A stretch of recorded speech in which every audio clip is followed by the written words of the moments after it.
Hi,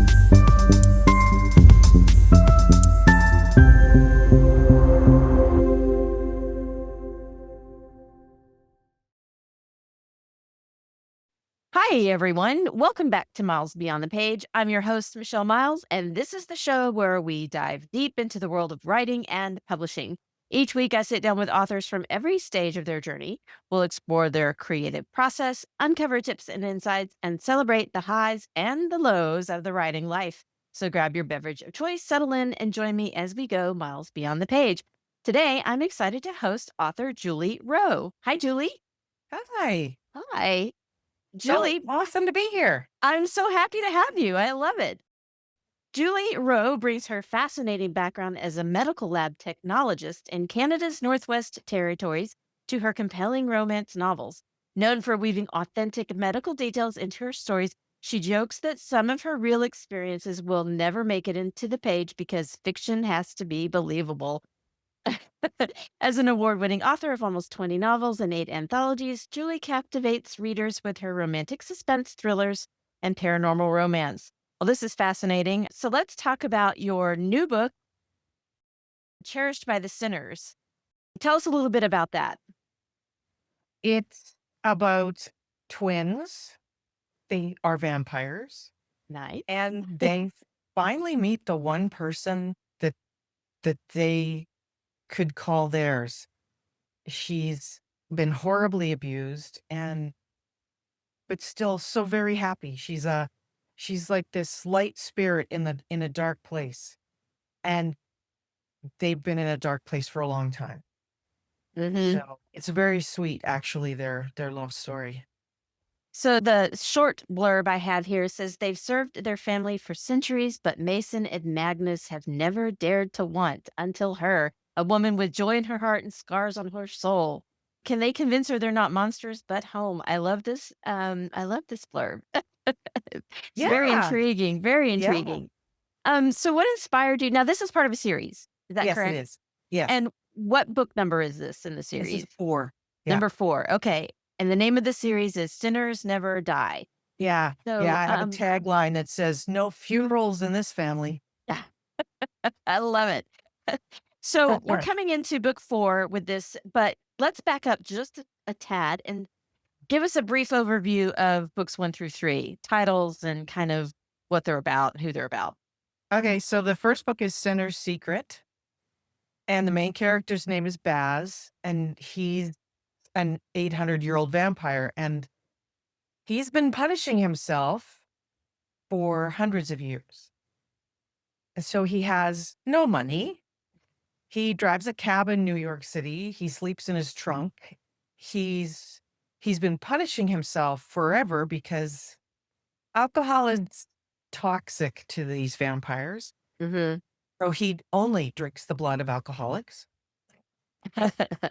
Oh, all the other vampires, but there aren't many of them. There are about 200 in the whole world.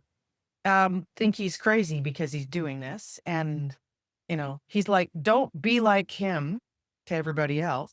Mm-hmm. And he stumbles across a human trafficking ring. He thinks he's saving the life of a diner waitress, and it's an undercover cop, and he ends up tangled up with that and discovers he's actually not the most evil creature on the planet that he thought he was. Sounds like he has some redeeming qualities there. Yeah, he does. He's like your morally gray anti-hero guy. And then the second book is his cousin Yevgeny, and that book is called Sinner's Sacrifice. Mhm. And he's a billionaire. Mhm. You know. And he enjoys screwing with people. He hires an FBI agent for an assistant and tells the FBI agent, "Oh, and I know you're an FBI agent." Like, it's kind of funny.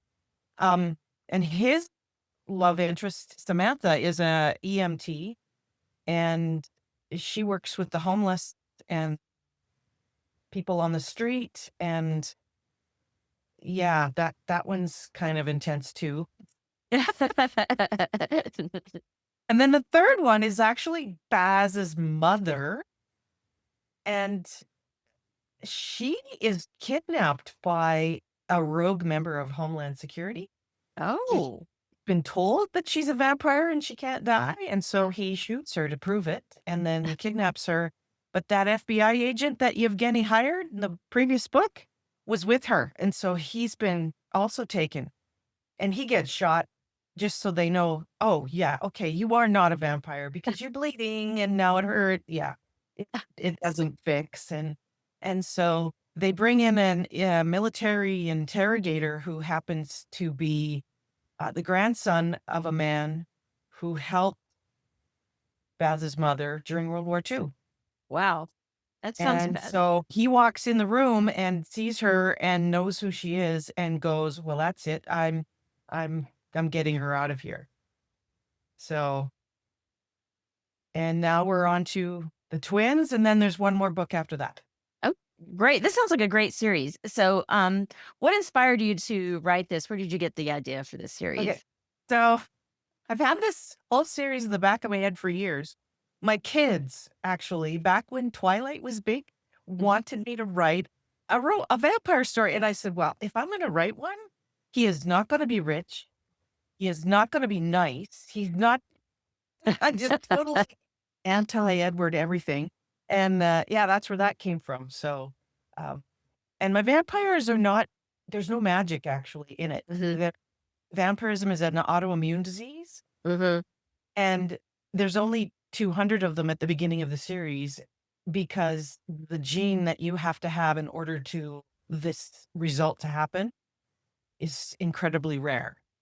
So, eh, they've always been an endangered species, and now they're getting even more endangered, so I like that you made him not rich and not sparkly.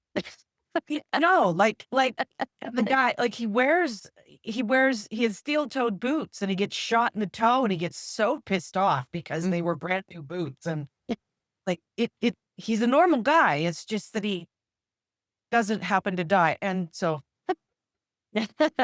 well, like and, like, he wants to be as human as he can be, like, so he served in the army, he was a medic Mhm. over to Afghanistan, and he was a medic there, so it's interesting to see that he just turned his back on all these other he calls the other vampires, paranoid obsessive compulsive assholes. So, I yeah. love that. It's awesome. Yeah, like, I don't want anything to do with them. So They're you no a fun. you also write romantic suspense, is that's correct? Mhm.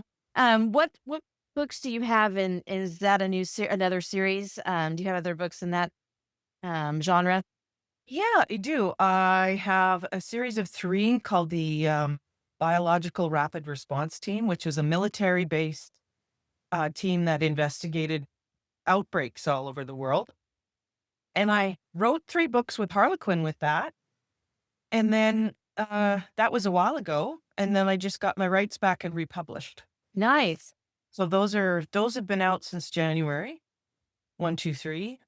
Um, and then I wrote a series of 5 bioterrorism set in the United States with Mhm. Entangled Publishing, and those finished coming out right in COVID, so the whole series tanked. Oh, man.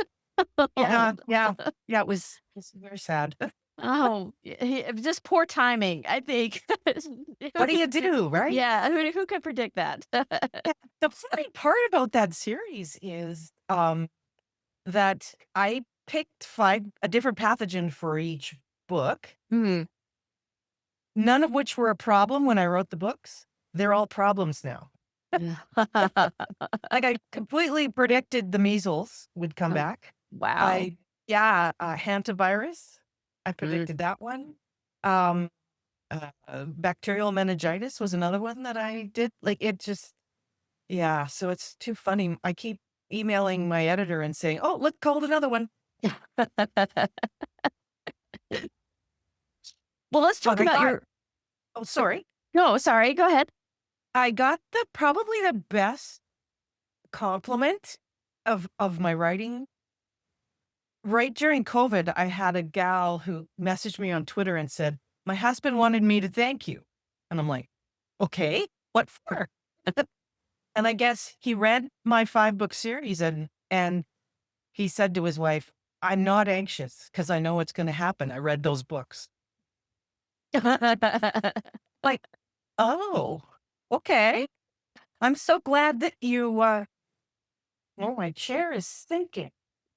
There we go." Yeah, so that was the best compliment I ever got. Somebody That's who, that you is a know, good compliment. I like yeah, it. dealing with life a little better. I'm like, "Wow, I never thought, but yay." Yeah. So let's talk about your writing journey a little bit. You are a hybrid author. Yes. So what inspired you to initially start writing? Okay, so this is, I was dared, okay? So, I read a bad book, was horrible, and I said so to a friend, and she said, "I double dog dare you to write a better one." And I said, "Okay." Took me a year and a half to write 50,000 words. It was awful, like, awful. Hmm. So, and then I rewrote it twice, and then that is never gonna see the light of day, and I just kept writing because once I started, I couldn't quit, you know? Hmm. Hmm. So, yeah. Yeah, so, man, I wrote for 10 years without selling anything, Wow. or 16 manuscripts, and then once you make that first sale, then usually you can work through the other stuff that you've written. So, Well, so that's yeah. great. Yeah. So did you how did you decide on the genre you were going to write, or did it kind of find you? I tend to I like romantic suspense. Mhm. I like the danger and the intrigue and the, trying to figure out what the heck is going on and who's trying to kill who and all of that. Like it didn't matter what kind of story I tried to write, I was still writing that. Mhm. So, Nice. yeah, so I embraced the chaos and went ahead and continued writing romantic suspense. So back to that first book you wrote. What do you think you learned from that experience? I think because I like I say, I did rewrite that story twice after I wrote the first draft. And now I think that's where I found my voice. Mhm.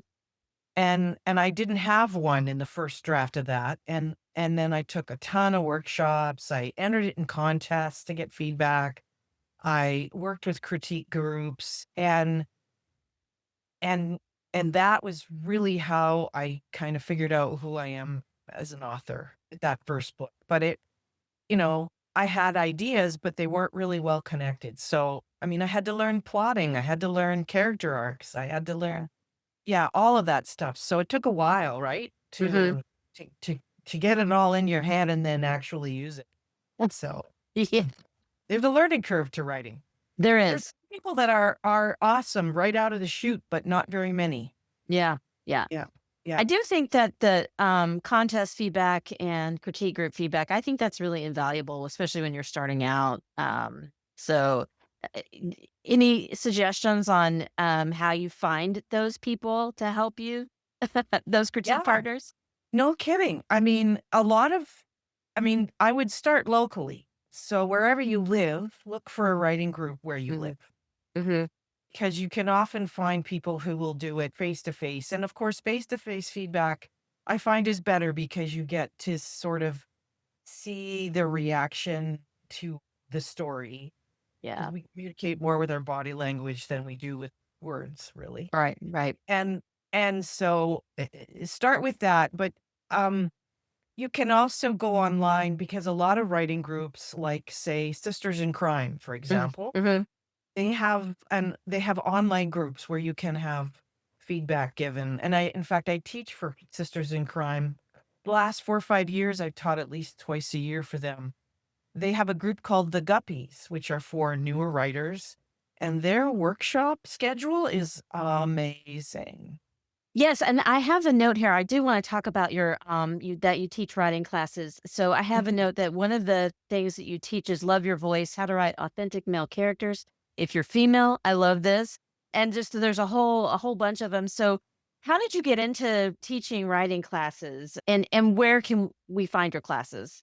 Right. So I started teaching at my local college actually, Mhm. a long time ago on because I started in magazines and then I was published there first and then I was published with novels. So I started teaching that. And then I started teaching business writing courses because they had curriculum. They just needed a writer who could answer questions about editing and that. Mhm. So, and then I started to teach my own classes and I wrote the curriculum. I taught for my local college for 12 years. So, Wow. yeah, so that really helped too. I've done a lot of in-person workshops as well at conferences and Mhm. stuff. So, I really enjoy the teaching process. I really enjoy seeing a person figure something out. Mhm. And then that aha moment is like amazing. Yeah. And it isn't just inspiring for themselves or for me, it's inspiring for all the other people taking the class. Yeah. I have run into the odd author whose work is like stopped. I have to tell them, stop taking workshops. Finish the damn book and publish it. Like, you don't need any more help. It's wonderful. Stop taking workshops. Because people do, they'll workshop it to death Yeah. and workshop out all of their voice. And then it's not, yeah. And they're too close. They can't see Mhm. that. They really need somebody else to tell them, hey, you're Mhm. done. You're good. Let's go. It's really interesting to see how many different authors can talk about the same subject and bring a completely new perspective to plotting or to Yeah. characterization, to whatever. So it's nice to take workshops. I like taking workshops because I always learn something. Right. Something you said though, you're so right in that I think we're so close to our own work, we don't know when it's ready. So Yeah. it really does help to have someone, hey, you're ready. You're ready. Like, yeah. And one gal, I said that to her. I said, I'm sorry. I know I'm supposed to attach your pages with my feedback. I'm like, I said, this is good. We're not screwing with it. Yeah. And she, when she replied, she said she cried because she was about to give up. Oh, wow. And I was like, oh my God, no. No, don't do that. See, and And it just takes that one person to yeah, say that when you're at that brink. I love that. And she didn't yeah. give up, I hope. No, she didn't. No. And like I told her, here's the next couple of steps. You need to finish your book, self-edit the heck out of it, and then you need to find a couple of beta readers at least to go Mm. through it. And then depending on which route you wish to take, are you going to self-publish or try Mhm. publisher? You might want to start looking for an editor. Yeah. So yeah, because that's often the biggest next hurdle is what do I do next? Yeah. Yes, for sure. I love that story. That's a great story. Yeah, yeah. So let's talk about your writing process. Okay. What does a typical writing routine look like for you? And one of my favorite questions is, are you a plotter or a pantser? I'm something in between. Mhm. I need to know for me, it isn't the plot, it's the characters that come first. So, yeah, so when I said I would write about my vampires, I really this guy was a live guy in my head. Like just this and he's funny, like he's funny, right? Anyway, Mhm. so for me it starts with character. And then I find, okay, what is the worst situation I can put this guy in? So I start with a character and then I put him in a place where it's not comfortable and he has to Mhm. change. And then the plot comes from what his character needs to accomplish the changes. Nice. That's how I do it. So I will have a general outline of the plot based on where I think this character has to go. And then the rest of it happens when it happens as I'm Mm. writing. So I it's a love bit, that. bit of both. Yeah. Yeah. I'm kind of the same way too. I really like to discover the story as I write it. So Yeah. yeah, that But that there's people out there who write 50-page outline. I How do you do that? It's yeah. amazing. I mean, I'm always agog, but I mean, there's so many. everybody's process is different. And Yeah. that's another thing that I tell students all the time is that you cannot compare yourself to anyone else. And anytime somebody says, well, this is how it has to be done, that is such total bullshit. That maybe has to be done the way you write, but not anyone else. Yes. I agree Yeah. 100%. So, how do you stay motivated when something gets really tough, a project or writing book or anything like that? Well, that's where you go back to you have a writing team or beta readers or whoever you're working with, if it's a critique group, Mhm. or you go back and you spend time with those people because regular folks don't really get writers. They don't understand that we are self-conscious and constantly thinking we're crap and need someone to say, you are not crap. This is a great book. Yeah. This is a great story, and giving you encouragement. Um, my assistant, who's really she's also a very good friend, Deanna, uh, you know, we take turns sort of lifting each other up because she edits for several authors, and Mhm. sometimes it can be very overwhelming. And I gotta sit there and say, listen now, stop that. You are the best at what you do, and the books can't be made without your input and your ideas and your view and perspective because, the author's just so close to it. They can't see the possibilities that you can see. Yeah, I think So self-doubt is one of the hardest things to overcome it too. is. And I mean, even I do it. Like I'm halfway through a book, I'm like, this just sucks. It's terrible. I hate it. There's a progression. Yeah. It is. Through your book where you feel this is fantastic and so, Yep. oh God, it sucks. And then it's fantastic and then it sucks again. Like every book. My Yep. husband's like, where are you in the roller coaster? In That the is dog place. Uh-huh. Have it's some so fun. Let's true. get back to work. Yeah, it is just so true. I think we all go through that, but it's nice to hear that other people do as well. It's good to know you are not alone. What are some tools and techniques that you use to overcome if you have writer's block? I like to where whatever scene I'm working on where the block is happening, I like to change point of view. So Mm. I will tell the same scene from a different character's point of view. Oh, yeah, that's a good idea. And I find that helps me figure out, okay, what is really happening here and what is the result that I want? Mhm. And that, yeah, it really does work fairly consistently to get me out of writer's block. If that doesn't work, I will work on an entirely different project for a while, Yeah. then go back, which can give you the mental distance in order to sort of see. Sometimes I realize, oh crap, the reason why I'm stuck is because all this thing that I did in chapter two, no. So then you figure out you got to rewrite a bunch. Yeah, And yeah, that's hard though, it because is. you're attached to those words and you don't want to give them up. And so, Right. yeah, I end up having a fight with myself about it. Oh gosh, I feel the same way.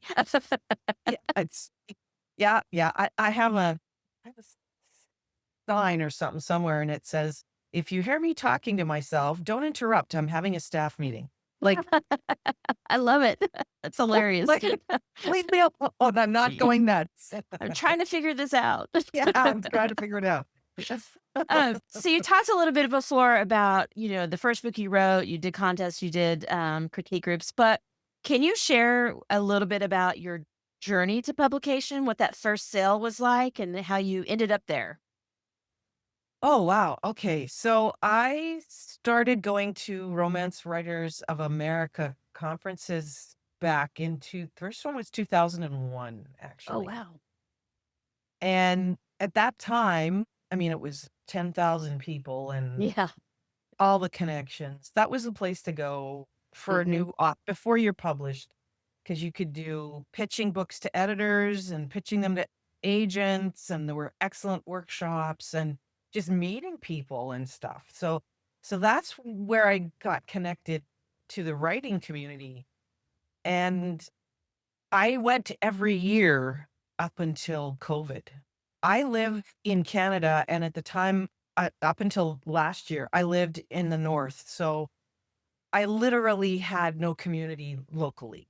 Oh, yeah. And so if it weren't for online online classes, online uh, writing chapters from RWA, Mhm. yeah, I'd have been. I don't know. I doubt if I'd ever been published because I find that they just talking with other writers really refreshes my energy and fills the well, with Mhm. yeah. So I had been working with um Harlequins, Mills and Boone, the medical line, and all of their editors are from England. Right. And I must have done 3 or 4 revisions, different manuscript revisions for them, and still kept getting rejected. Mhm. And I was missing something, and it was really hard for me at that point. Just where's the tipping point, right? Where your Yeah, writing goes from, yeah, that's good to wow, where's the next book? Like that tipping point is hard to figure out. it is. And and um and so they kept telling me you need more emotion. And so then I took a class from Margie Lawson. Mm. Love her. And yeah, and it was about visceral responses, Yeah. and that's where I realized I actually have to describe how that character is feeling by creating that response in the reader. And if I don't have that, the emotional connection's not being made. And that is what took me over. Nice. Yeah. Margie Lawson is so awesome. I love Yeah. her so much. Yeah. And her workshops, because they're based on psychology, but they Mhm. use literary devices. Mhm. It's so like it just opens it up. Like Yes. until you take a couple of her classes, you have no idea what you're missing because she shows you not only, here's where you can put it, but how the actual technique of how to do it.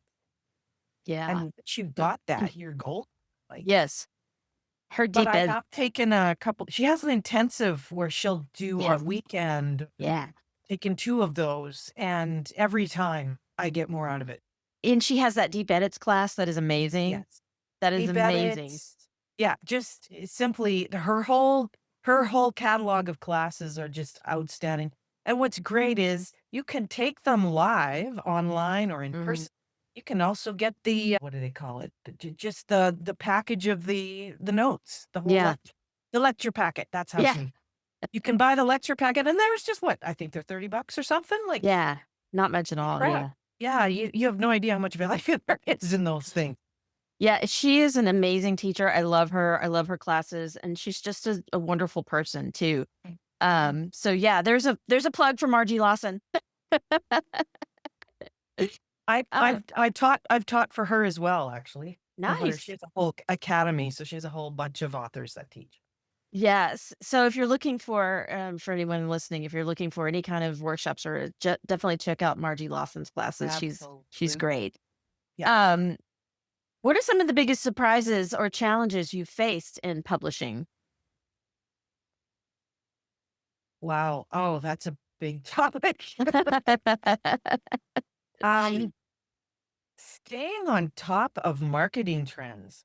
Yeah. Holy that has become things change Yeah. faster and faster all the time. Like, when I first started out, my first book was out in 2011. And Twitter was the thing then, and I developed a huge following, and then it's not the thing anymore. Right.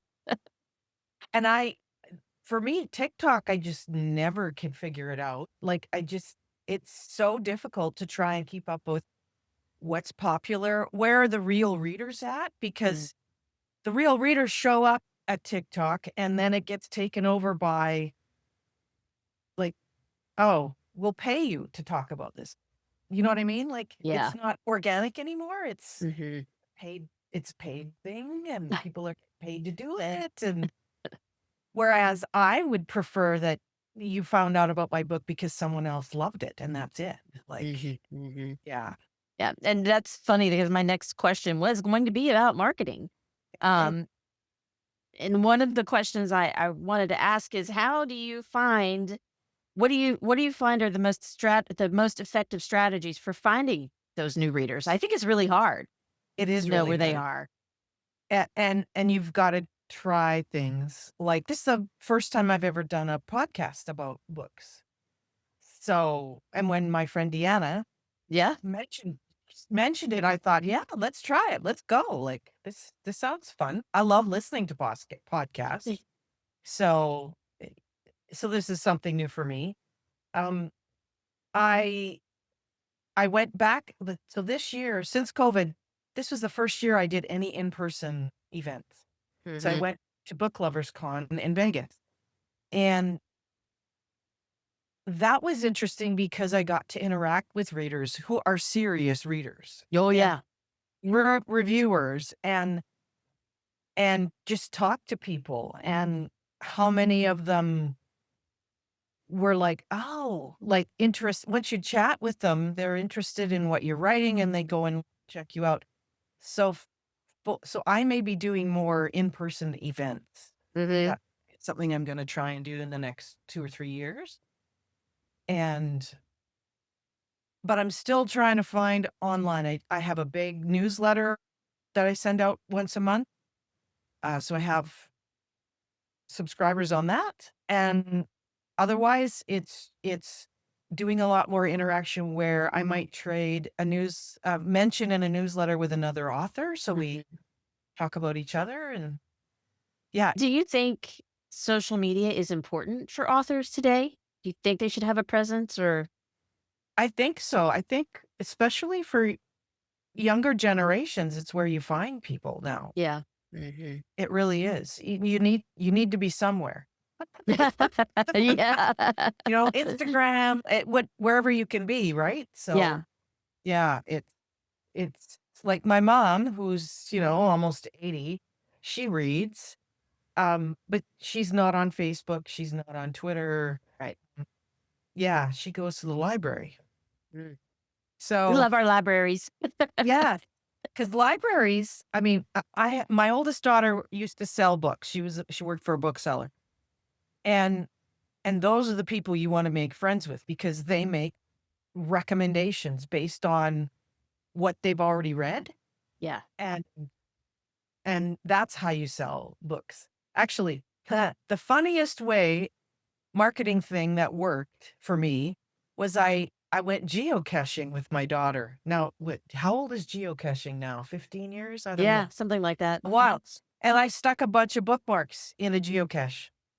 And Nice. then I about, I don't know, 2 or 3 months later, I get this email out of the blue from the manager at an airport bookstore who said, "We've all read your book. Could you please bring us some copies to sell in the store?" And I'm like, "Oh, yes, I think that can be arranged." That Like, is awesome. I just stuck them in a geocache. I'm like, "What the heck?" Yeah, you never know what works. It's amazing. So, for aspiring authors out there who may Yes. be listening, what is one piece of advice you wish you'd known earlier in your writing journey? Wow.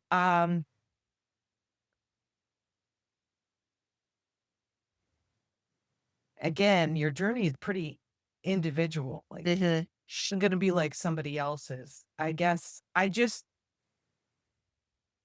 I wish that I knew that it would be so rewarding and worth the effort. Yeah, it is.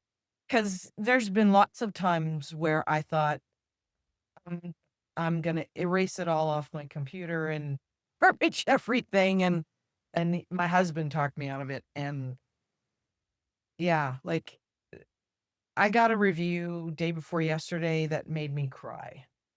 Oh, I hope in a good way. Oh, yeah, it was Okay, good. amazing, amazing review, and And it was I shared it with my assistant Deanna, and she shared it because it was all about anyway. So yeah, it made her cry too. So Oh. yeah, it is rewarding, but it is also work. Yes, it is a lot of work. It's a work. So if you come at this from I'm only gonna do it when I feel like it, Yeah. success is gonna be a while for you, unless you're extremely fortunate. You have to treat it as if it's a serious job long term, or it's it's gonna be hard. Yeah, that's really great advice because it's definitely a marathon. It is a marathon, it's not a race. No, and I just want to say, yes, authors love to get those reviews that make us cry in a good Yeah. way, not the Yes. bad way. It's funny. I look at all my reviews. I don't get worried about the bad ones because as long as I've given you enough of an emotional response that you actually write a review, Yeah. Yeah. because everybody's experience of the book will be different. I mean, Mhm. readers filter it through their own experiences, culture, everything. And so the story is never the same for two people who read that book, like never. So everybody's opinion is completely their own and justified. Mhm. I I have had people write things in a review and I'm like, I think you're talking about another book, but who knows what they were thinking about when they were reading it. Yeah. Yeah. Yeah. Yeah. Yeah. Reviews are really important, but you cannot take them as criticism to heart because half of that story is the reader's interpretation. Mhm. That's great advice too. I love Yeah. that. Yeah. So we're kind of getting close to running out of time, and I just want to say thank you again. But I have one more question. Yes. Tell us where we can find you and your work and connect with you online. So my books are available on Amazon under Julie Rowe. And one series is on KU, but the rest is wide. So you can get it on Apple, Kobo, Barnes and Noble, everywhere else. Great. My website is julieroweauthor.com. I'm Julie Rowe Author on Twitter. I'm Julie Rowe Author on Facebook. Love it. That makes it easy. And all of this information will be in the description of the podcast so people can find you, connect with you, and buy your books. So, all right. Thank Thank you you so so much. much. Yeah. Yes. All right, everyone. Thank you so much to Julie Rowe for joining us and sharing her incredible journey and insights. Be sure to check out her book, Cherished by the Sinners, which is out now. And thank you, as always, for hanging out with us. If you liked this episode, don't forget to like, comment, and subscribe. Hit the bell so you never miss a new chat. You can also listen to Miles Beyond the Page on Spotify, Apple Podcasts, Amazon Music, and iHeartRadio. Until next time, keep dreaming, keep writing, and I'll see you Miles Beyond the Page. Thanks for joining me on Miles Beyond the Page. If you enjoyed this episode, be sure to subscribe and leave a review. If you're an author and want to be a guest, visit michellemiles.net/podcast to apply. Keep writing, keep dreaming, and I'll see you next time.